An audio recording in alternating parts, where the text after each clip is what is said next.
The next method is the average cost method. Unlike FIFO and LIFO, where we track the individual batches of purchases, with the average cost method we're going to be maintaining an average, which is calculated by taking the total dollars in the database at any point in time and dividing it by the number of units in the database at that same point in time. So, as of the beginning of the month, we have 50 units in inventory at $40 apiece. $2,000 allocated over 50 units gives us an average cost of $40 per unit. On August 3rd, we sell 40 units.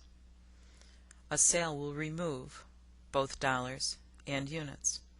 So every time there's a sale, we're going to be subtracting from our fraction.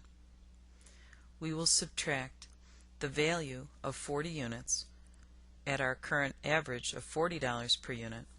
So if you multiply $40 per unit by 40 units, we will remove $1,600 from the numerator, and we will remove 40 units from the denominator.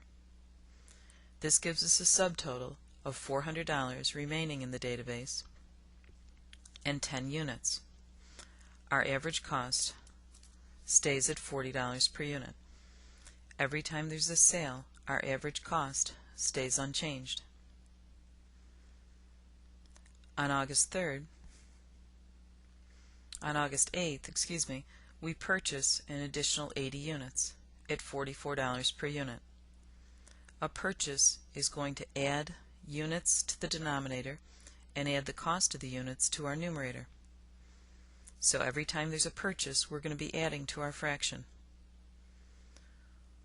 We are going to add 80 units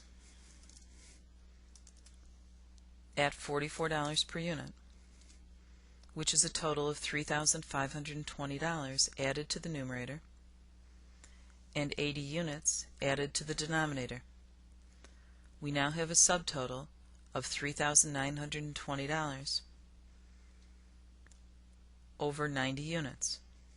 So to calculate the average cost, we're going to take 3,920 and divide by 90, which is going to give us an average cost of $43.56.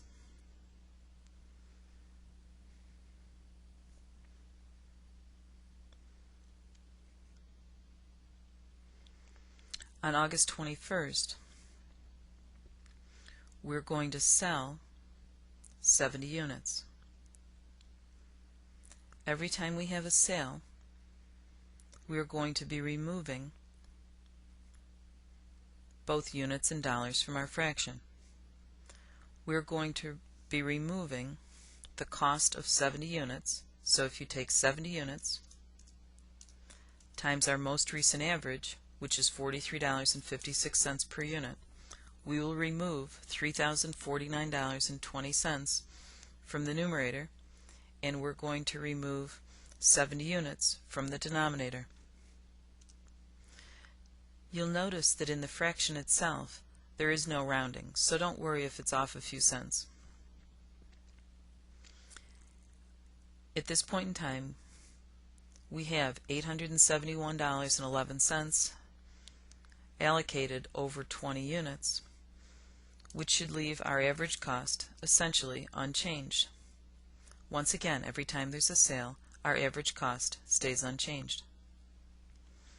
Finally, on August 30th, we purchase in an additional 10 units at $48 per unit. Every purchase will add to our fraction, adding dollars to the numerator and adding units to the denominator. We're going to add 10 units at $48 per unit, which is $480 to the numerator, and we'll add 10 units to the denominator. Our average cost is now $1,351.11 divided by 30 units,